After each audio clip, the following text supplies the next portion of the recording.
Hi, everyone. Trust that everyone is well today. I am Coach Keon Smith from Action Coach Guyana. And today I have the pleasure of having an interview, conversation with Miss Shalima Nohar from Target Logistics, Inc. Hi, Shalima. Welcome to our interview. How are you doing today? Hi, Coach Keon. I'm fantastic today. Thank Excellent. you for asking. Thank you very much. So, first of all, I think the persons out there may just want to know, just a little bit about who is Shirima Nohar, if you can just give us that in just about 30 seconds. Shalima Nohar is a purpose-driven mother and entrepreneur. I Wow, take pride.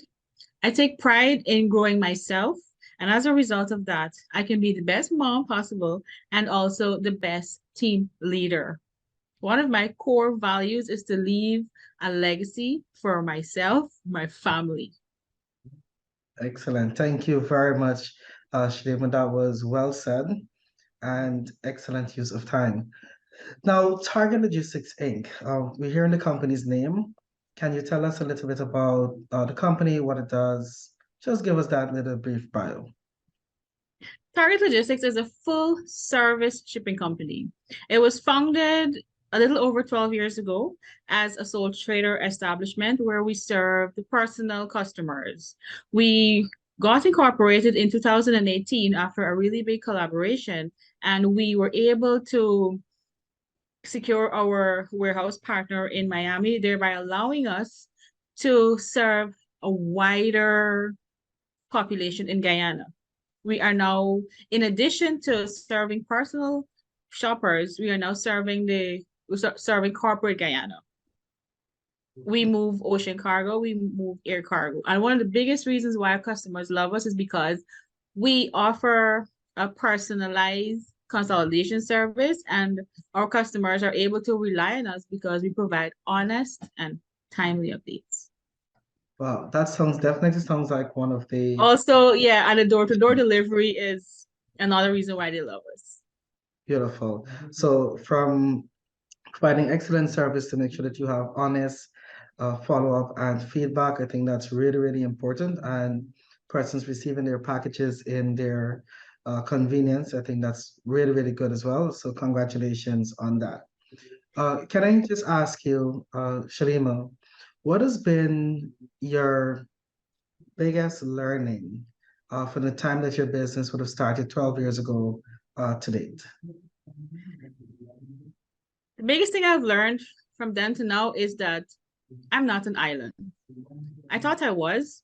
When I operated as an island, I also operated as that hamster on the wheel, round and round and round. And the moment I let someone in and I release some personal power, I would say, and allowed somebody else to hold me accountable, I was able to grow as a person, and the business took off from there. So that's it.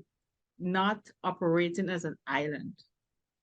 Excellent. And in your response just now, you indicated, releasing that personal power and having someone hold you accountable.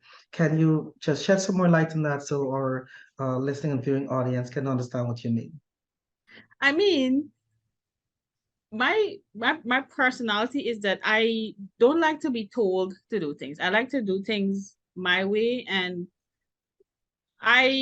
there are things that I don't know that I don't know. And now I'm aware of the things that I don't know. So I'm in the process of learning that. And there are aspects of business that I am not are not my strong points. And there are aspects of running the business that I am top in.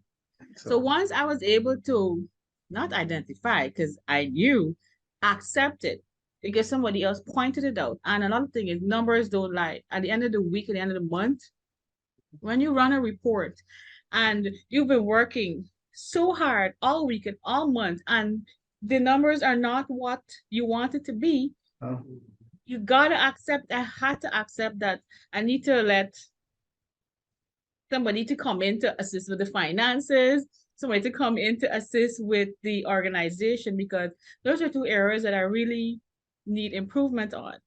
My strengths are sales and marketing. I can speak, I can promote, and those are areas that I excel in. So that's those what you mean me saying that I had to release personal power is letting somebody in who I want to listen to because I don't always listen to a lot of persons.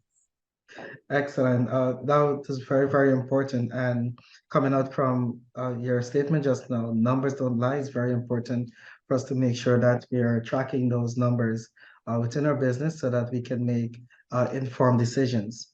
Now, you've been in business for 12 years, and for some, that might be a very long time, and I believe a good enough time to provide you with a good foundation for the next 5 years. So my question is, Shelly, where do you see Target Logistics Inc. in the next 5 years? That's an excellent question, Coach. It's excellent because in our team meeting this morning, I reshared our goals because we have a new team member. And the biggest thing that I said to him that wowed him was that Target Logistics wants to be in 6 continents of the world in 5 years. Saying it, I feel if you notice, I spoke slowly because I am scared. I am scared. However, that's where we're going, and that's what we want to do. We want to be able to connect Guyana to the globe. We want to be the go-to, the solution for logistics in Guyana. Excellent. I love that tagline, connect Guyana to the globe. And if what you're planning to do, your goals, if they don't scare you or make you super excited, then they're not strong enough.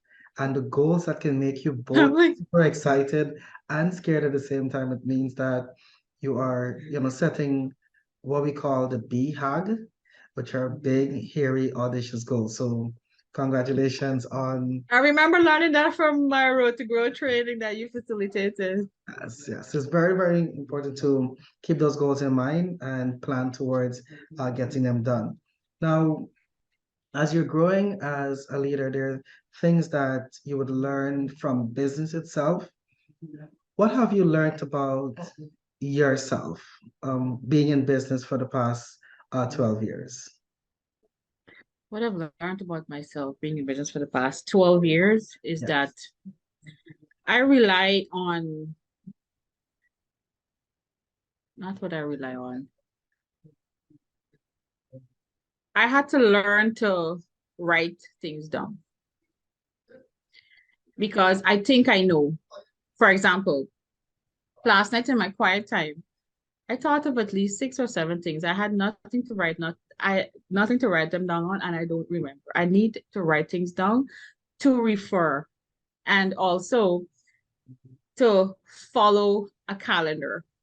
This morning we were planning our team social, and I was the last person to consult my calendar for the proposed date. And I'm supposed to be the first one because my Right. calendar is supposed to be so packed. I am a Toastmaster. I am the area director for an area in Toastmasters. I'm a mom. I have so much obligations, and I had to learn to write things down, scheduling, and follow a calendar. And the other thing is that accountability. I'll always come back to accountability because when I was not accountable to anybody, Yeah. the business was not growing. My parents never asked me or they never got involved in the business because they trusted me. But I didn't know what I didn't know. So once I realized that, like the biggest thing I had to really overcome was to let actually there were only 2 persons who could really tell me who have given permission what to do in business, and you're one of them. The other person is Dr. Doerga. Everybody else could speak unless I am ready to receive that information, then I wouldn't listen. That's it. I quite understand, Shelley, and accountability is definitely a major part in growing yourself and your business. Now, we've spoken about where you want to go, and I'm sure over those 12 years, there may have been various challenges that you may have had to overcome. What would you say was your most significant challenge that you've had to overcome in doing business for the past 12 years? That's a hard question. I thought I knew the answer to that, but now that you're asking me, Mhm. it's it's hard to verbalize, and I will have to come back to getting help. Mhm.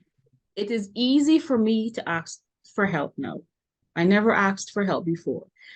Now, if I am considering a solution to a challenge, Yeah. I will either reach out to you or go into my coaching group or my circle of friends who I trust and run something by them. Before, I thought I knew. So really, really being able to ask for help and receive feedback and really work on the areas that I know that I need to improve myself in. Because as a mom too, my son is watching. I Yes. don't know he's watching. He doesn't know he's watching, but he would say some phrases that comes out of my mouth. When I hear him say it, and I mean, I must admit sometimes they're a bit rude, and when it comes out of his mouth, I'm like, wait, he heard that from me. Yeah. And yesterday, I was talking to my father on the phone, and my father was relaying an experience that he had in his life. And daddy was telling me about somebody who was not good to him, and he also remembered that they did something really good. So he was telling, the point of the whole thing was that daddy said, you have to forgive and remember all the good things that somebody would have done. And I am trying to remember, if do I do that with my son? Do I say those things? So it's really me being a Um, better person. Excellent, excellent. It's always good to strive to improve yourself and to be a better person than you were yesterday. And your son probably is your accountability partner in that. So when you hear his phrases, you're reminded every day to improve who you are Check and become myself. excellent. Now, as we're wrapping up, if you had to give probably maybe two pieces of advice to anyone who's getting into business, what would those two pieces of advice be? And can you share this with us? For anyone who wants to get into business, you have to document your business, document your plan, have a plan it. It could be really good, it could be really bad. Plan it and run some numbers. Plan how you are going to market, where are you going to get finances from? How are you going to get to your customers? How are your customers going to get to you? How are you going to receive your payments? How are you going to pay your bills? Write down your business plan. And the second thing, if you can't afford a mentor, ask for a free mentor. There are lots of persons out there who are willing to help. They're willing to help. All you have to do is be able to listen. Like I have a friend who has all of the information. I will not call her name. My other friends who are listening to this will know exactly what I'm talking about. She has all of the information, all of the networks, and she listened to none. And right now she's in a position where if she had only implemented 5 things that she learned, her business would have catapulted. However, it's not. So a mentor, somebody who is going to give you honest feedback and honest areas that you can work on to grow your business. So business plan, mentor. Excellent. Thank you very much, Shalima, for bringing that thought to us to make sure you have a sound business plan, document your business, and of course, to get a mentor, someone who can provide you with honest feedback. So that brings us Thank to you. the end of our interview. It's been a pleasure having a conversation with you, and I wish yourself and Target Logistics Inc. all the best as you continue to grow and to make your mark in the industry. Thank you very much for having me, Coach. Excellent. Have a good one.